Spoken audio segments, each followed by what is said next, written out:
सभी को स्वतंत्रता दिवस की हार्दिक शुभकामनाएं। अभी हमारे साथ सिकंदरपुर के पूर्व विधायक और समाज सेवी माननीय संजय यादव जी जुड़ेंगे, इनसे बात करेंगे 15 अगस्त के शुभ अवसर पे।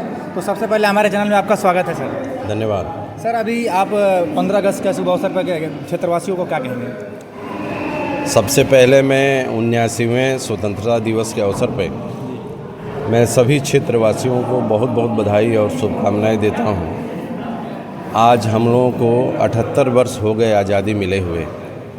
इन 78 वर्षों में भारत ने बहुत लंबी यात्रा तय की है। हमारा भारतवर्ष बहुत ही मजबूती के साथ पूरे विश्व का नेतृत्व करते हुए आज आगे बढ़ रहा है। हमारे पास जो नेतृत्व क्षमता है, हमारे देश के जो नागरिक हैं उनके पास जो परिश्रम करने की पराकाष्ठा है, हमारा जो लोकतंत्र है पूरे विश्व का सबसे बड़ा लोकतंत्र है, ये सारी मजबूती हमारे भारतवर्ष को आगे बढ़ाने में बहुत बड़ा अपना योगदान दे रही है। हमारा आज सक्षम नेतृत्व, भारत के सेना का पराक्रम और भारत के नागरिकों का इच्छा शक्ति, हमने देखा है कि हमारे सामने अगर कोई भी हमारा दुश्मन बुरी निगाह से देखेगा तो भारत उसको नेस्तनाबूद करने की क्षमता आज रखता है।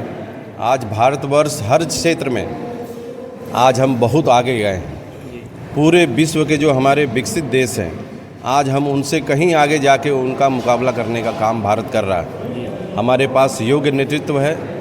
देश के यशस्वी प्रधानमंत्री नरेंद्र मोदी जी के नेतृत्व में हमारा भारतवर्ष बहुत ही कम समय में आज पूरे विश्व की सबसे बड़ी अर्थव्यवस्था बनने जा रहा है।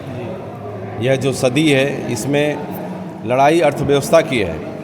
कहीं किसी आप देखेंगे कि हर एक देश, चाइना हो, जापान हो, अमेरिका हो, सभी लोग आर्थिक रूप से आगे बढ़ना चाहते हैं। भारतवर्ष भी उसमें आज तीसरी महाशक्ति बनने की दिशा में अग्रसर है। हम सब लोग अपने नेतृत्व को और सभी हमारे देश के नागरिकों का बहुत अभिनंदन करते हैं कि इन 78 वर्षों में हम लोगों ने शानदार उपलब्धियां हासिल की है। इस पे हमको गर्व करने की आवश्यकता है। जी सर, मोदी जी का एक अभियान 1947 तक देश को विकसित करना, स्मार्ट देश बनाना, इस पर आप क्या कहेंगे? आप देख रहे हैं कि सरकार अपना योगदान, जो सरकार की जिम्मेवारी है, सरकार पूरी तरीके से उसको निभाने का प्रयास कर रही है।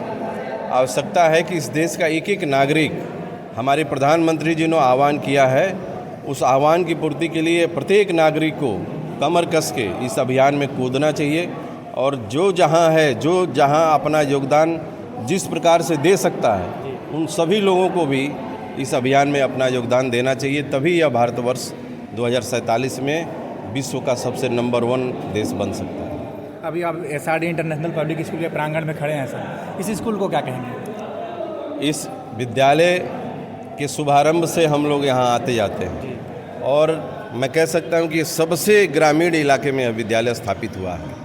आदरणीय तिवारी जी पूरा जीवन जो योग्यता उन्होंने हासिल की, उसके बल पे उन्होंने पूरे जीवन देश की सेवा की। देश ही नहीं, विदेशों में भी जाके उन्होंने देश की सेवा करने का काम किया है। और जब उनको सेवा से जब उनको अवसर मिला तो आज यहाँ अपने जहाँ से उनको जन्म मिला, जहाँ से वो बड़े हुए, वहाँ के बच्चों के लिए शिक्षित करने का काम जो सबसे पुण्य काम है। जब तक हमारे बच्चे योग्य नागरिक नहीं बनेंगे तब तक हमारा भारतवर्ष को विकसित देश बनाने का सपना पूरा नहीं हो सकता है। इसलिए जो सबसे अधिक आवश्यक है, बच्चों को शिक्षा और संस्कार देने का काम इस विद्यालय के द्वारा वो कर रहे हैं। मेरी पूरी शुभकामना है। मैं बहुत बधाई दूंगा कि इतने कम समय में इतने पूरे क्षेत्र के लोगों का विश्वास उन्होंने हासिल किया है। बहुत बहुत धन्यवाद। बहुत बहुत धन्यवाद सर।